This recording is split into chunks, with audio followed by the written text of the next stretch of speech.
Senator Ifeanyi Uba, a businessman, philanthropist, and seasoned politician, currently representing Anambra South Senatorial Zone, in this media chat with BVI Channel 1, revealed what every Igbo man needs to hear. I strongly believe that Igbo can raise and make a mini nation inside a nation within the Southeast region. Watch this video to the end and help me share it.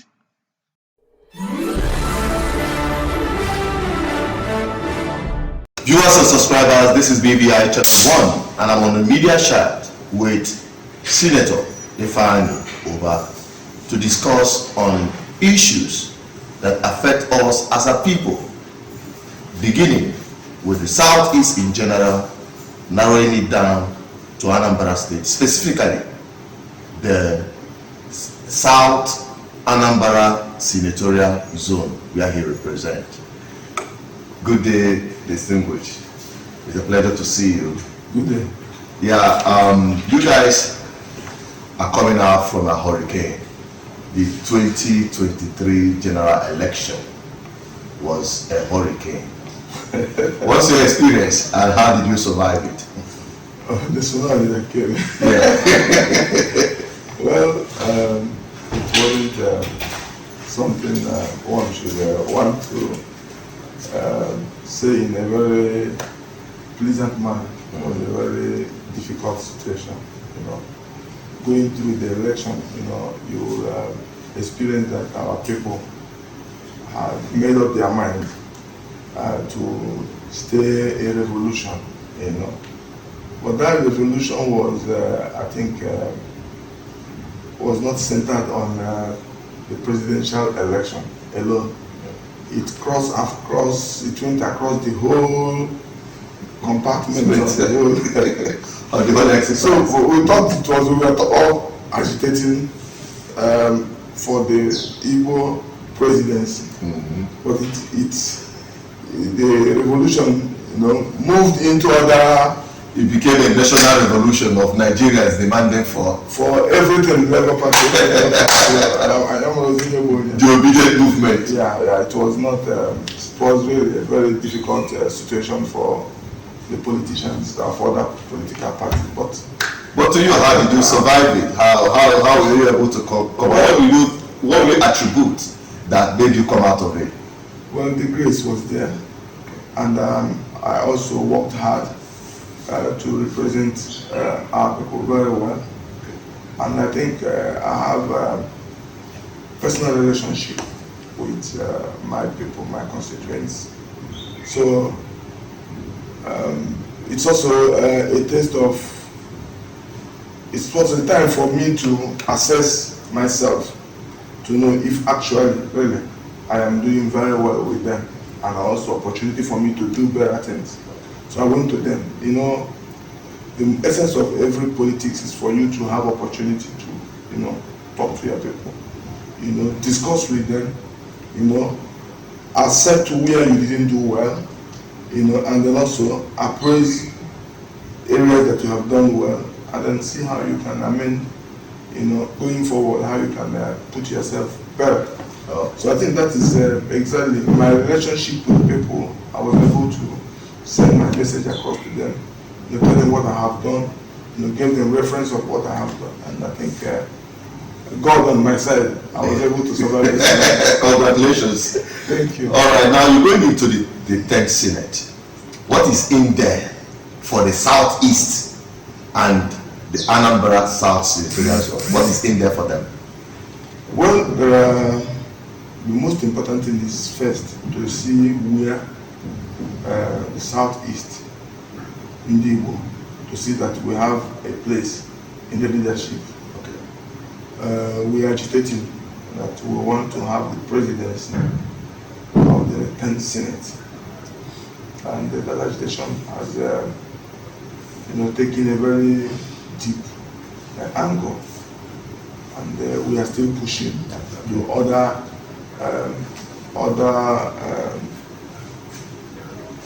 zones are also vying for the same position, but I don't think we are agreeing to what the ruling party gave to the Southeast by giving us the slot of deputy speaker. I don't think this deputy speaker should be the place of Igbo.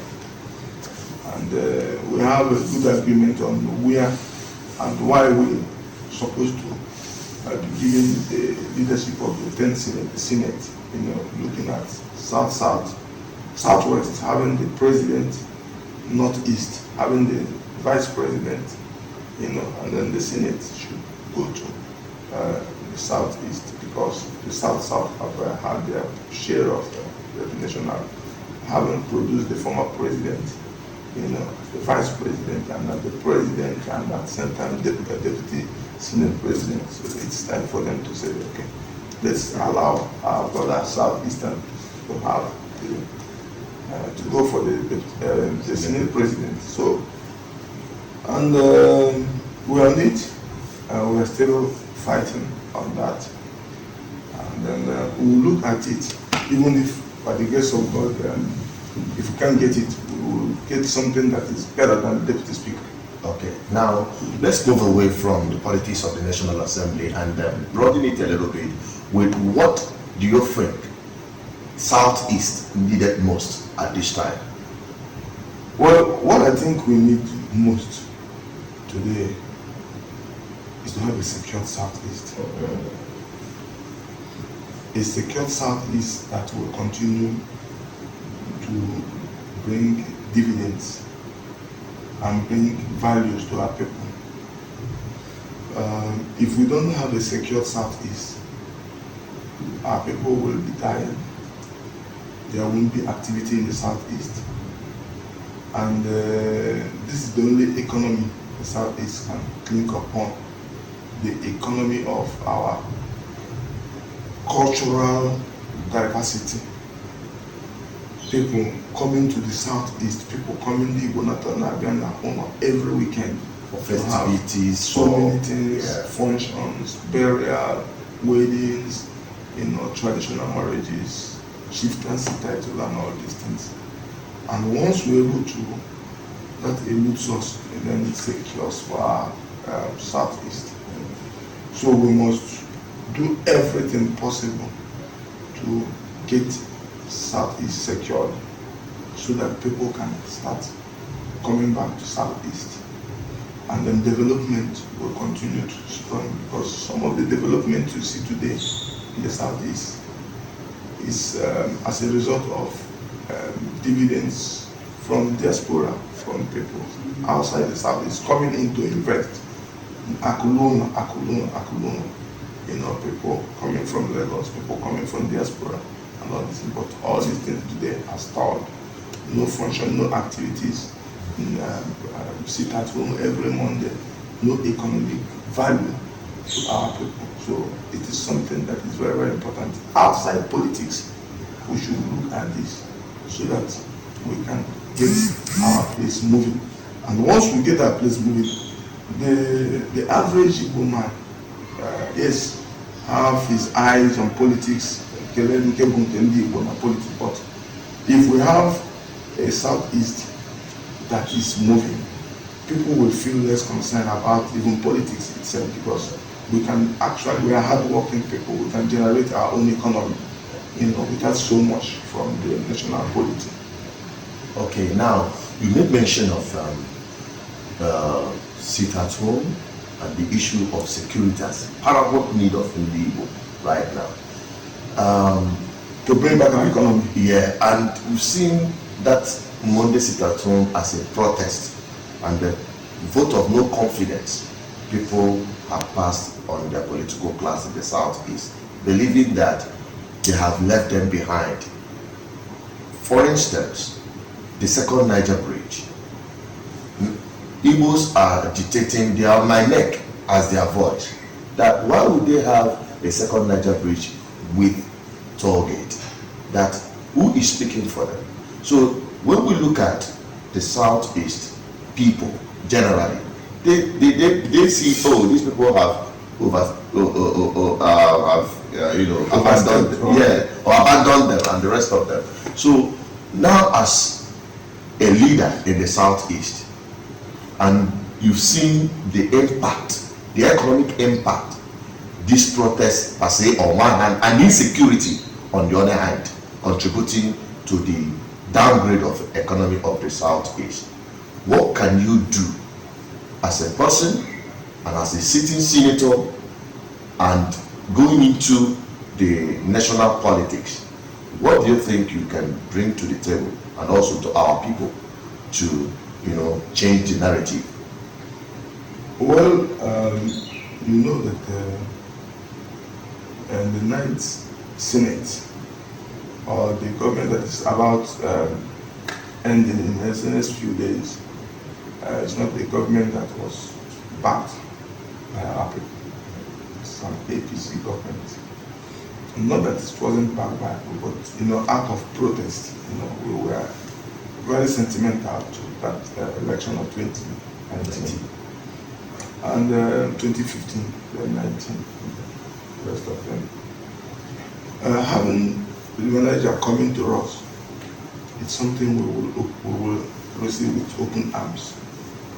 The other issues you raise, I think that we were going to take as our next challenge. Okay. But sensibly, let that come in. Okay. And our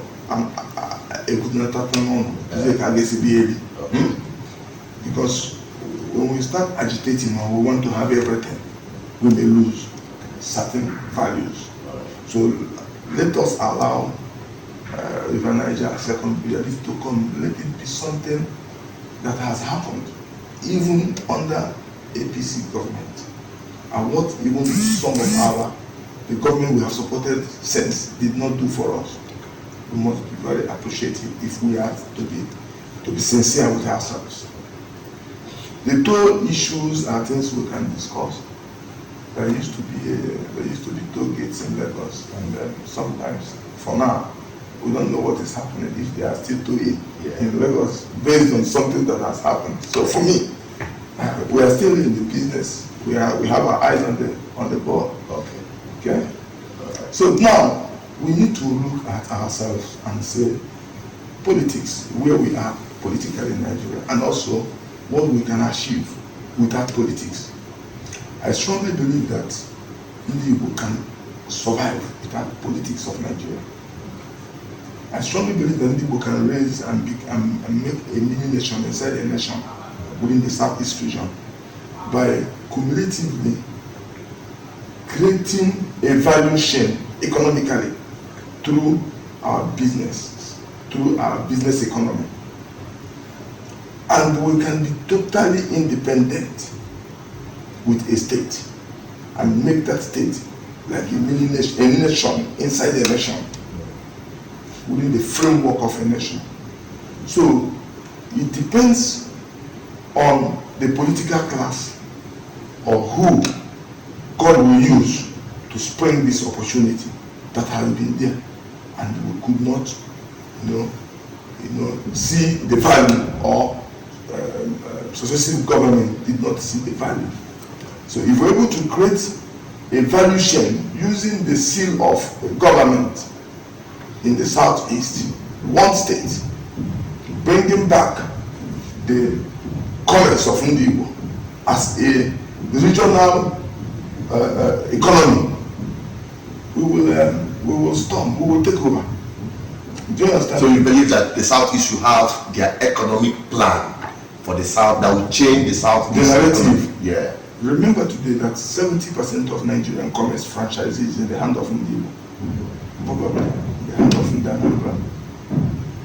So it's not a rocket science, but the government of the state should look into how they can harmonize, support, and build a framework that will galvanize the chain block of promoters of these businesses, and then create a value back home here that their business will start enjoying the partnership with the state government.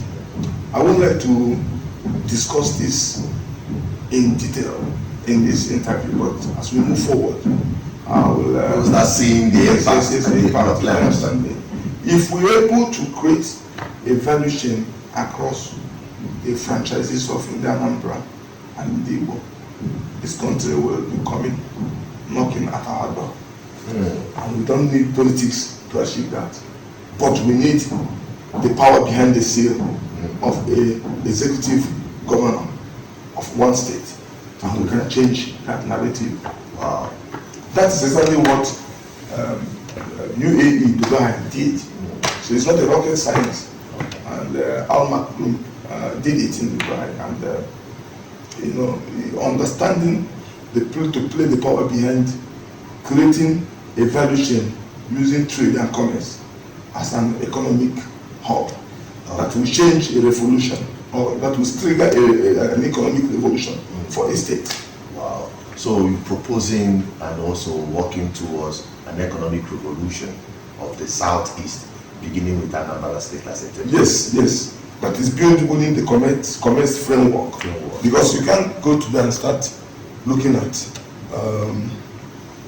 our gas, which we have, exploring our gas and things. But these things can come.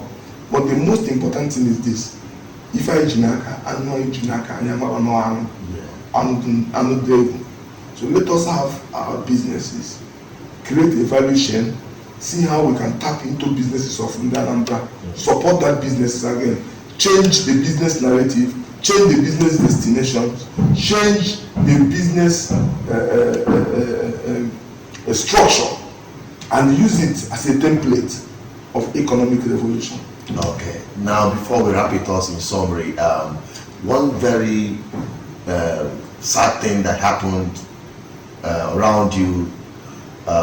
Some people are saying that after that encounter, that deadly encounter, you posed towards understanding the impact of insecurity in the society. We've seen something happen in Newi and in surrounding communities, pointing directly at you. Even see the executive governor of Anambra State come to see what you are investing in security of Anambra State.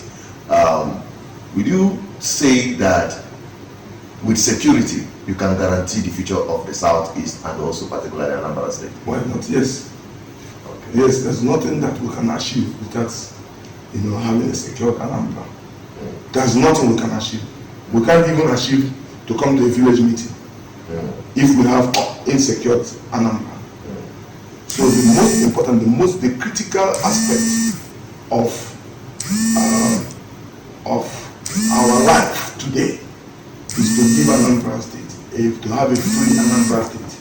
And there is no big deal in that. No big deal. Okay, the last thing, talking about feeding ourselves, because after talking all of this, if you and I cannot eat, it's a big problem. And an hungry man is an angry man. So the Southeast are really angry because they are hungry.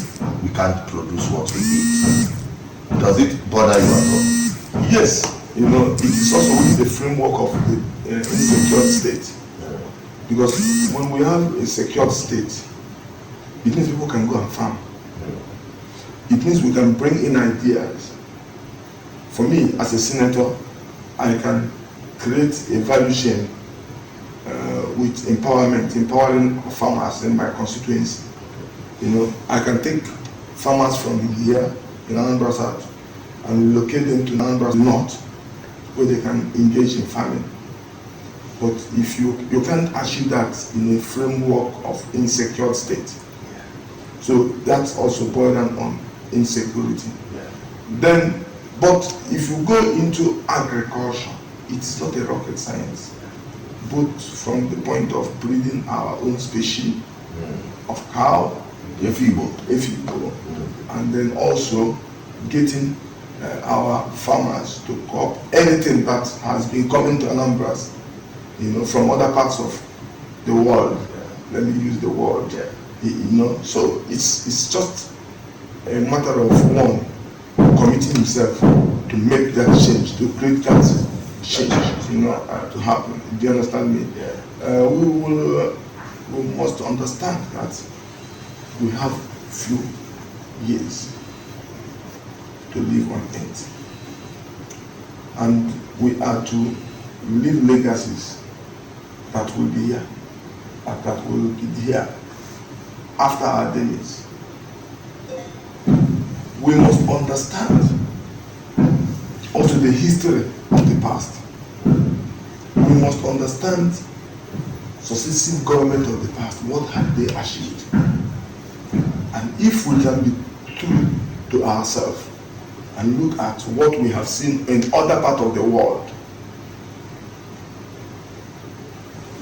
I was 22 years when I first, 21 when I visited Dubai. It was a desert. That was in 1993. I was 21 years old. And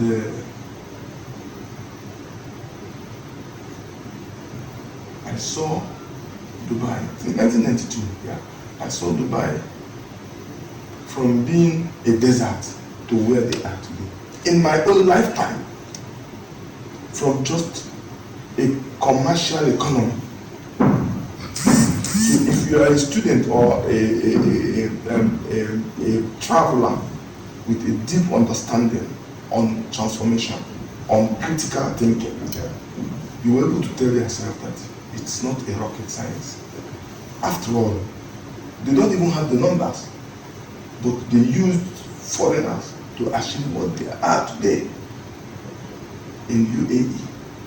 So I see Igbo, breaking that kind of barrier. About 37, 38 years ago, go and then read the history on how China, got to where they are today, and what they did with the Americans until the whole world. The transfer of technology because of their labor and what they have used their labor strength to do. Just I mean, and they became masters to their former masters. The only race in the world today that has that potential is Igbo race. We can actually beat the Chinese if we have a transparent and honest, just one state government, one executive government, just one. Wow. All right. We must also look at the power of the diasporans. The power of diasporans. It's something you cannot, count out in the weight. The diasporans have all it takes to change the narrative for Igbo. But the trust, there's a breach in trust. And then what they see outside the country is not what they're seeing with us here playing the politics. Even if it's 20-30% what their expectation, we are not meeting it. And then you don't have somebody, you can't come and campaign and say you will do something, and you end up not doing it even at all, or totally divert completely. Yeah. So it's a problem when you work with people in diaspora. They have lived their entire life on trust. And if you say something, you do it. Okay, even if you don't do it, do 50% of it. They can even have patients looking at the circumstances, and say, okay, give us even 30%. But where you don't even do it, immediately you click onto power, you don't even discuss it, you divert totally from what you say. That is where we are having a problem. And that is why some of us are being mocked, are being called names, by our people diaspora. And then you can understand that most of the people that are in diaspora are people that left the shores of this country because of agitation, bad governance.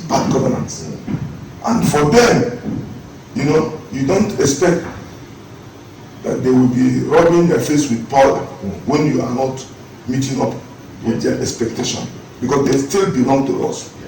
So we look at security, we look at our relationship, what we stand to gain from diaspora, how we can bridge, and also we look at data mismanagement. Data mismanagement. We don't have data. We cannot be accusing Nigeria of not having a good census and us back home. We don't even have our own data. You go to places like America, you have what they call social security number. With social security number, you can track any issue. You can track insecurity. You can track anything.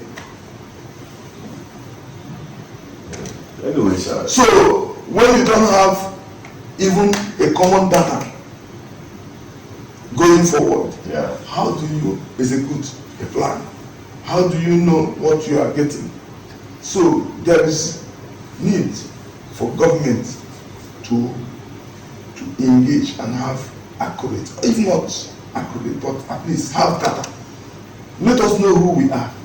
Let us know our numbers.